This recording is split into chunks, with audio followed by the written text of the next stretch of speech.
These are devotions for people at a social distance. I don't think I need to tell you that these are rather difficult times. There's just a whole lot that's going on that is weighing people down. And probably the worst is, of course, that not only is the pandemic resurgent or facing, raising to really scary kind of levels, we're also dealing with renewed lockdowns and limitations on what we can do and who we can see, and that in itself is depressing. And it's like we don't have the energy that we maybe had the first time around to deal with this. We have lost that sense of, oh, let's all pull together and support one another. It's just we're just tired of this. These are difficult times. So, and I know people are dealing with stress and they're feeling with feelings of depression and just anxiety. It's just a lot to deal with. And there are no easy answers. There's no just magic formula that I can give to take your stress away or to take your anxiety or feelings of depression away. One passage that I read today that may help, but I also raise a few cautions. And it's this one. It's from Philippians chapter 4, verse 8. Finally, beloved, whatever is true, whatever is honorable, whatever is just, whatever is pure, whatever is pleasing, whatever is commendable, if there is any excellence, and if there is anything worthy of praise, think about these things. Well, that's a really important verse. It comes towards the end of Paul's letter to the Philippians, which is a letter that he wrote from prison. He was not having a good time.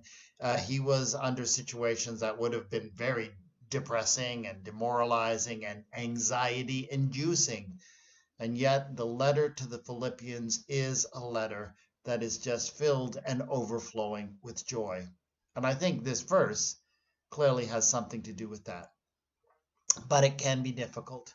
When you are struggling with feelings of anxiety or depression or whatever it may be, for somebody to come along and just to tell you, oh, just change your thoughts and everything will be all right, that's generally not helpful, because when you're in that situation, you cannot just change your thoughts. There's something, you need help, you need assistance, you need something a little bit bigger to yourself. You can't just fix yourself when you get trapped in that kind of way of thinking. Nevertheless, I think that what this verse reminds us is that the thought patterns that we have, the thought patterns that dominate us, help to form our attitude, help to form our way of thinking. The simple reality is this: if you focus on the negative things, if you focus and obsess on the things that are weighing you down, you will be weighed down. If you focus on the things that are uplifting and encouraging and hopeful, that's what will come through. And I know that's not easy.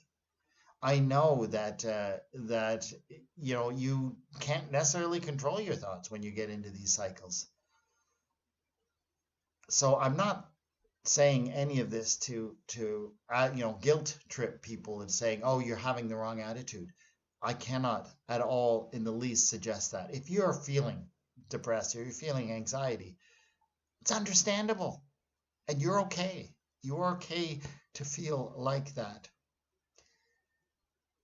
With God's help, you can begin to focus on better things. With the help of loved ones around you, you can begin to focus on the better things, on the uplifting things.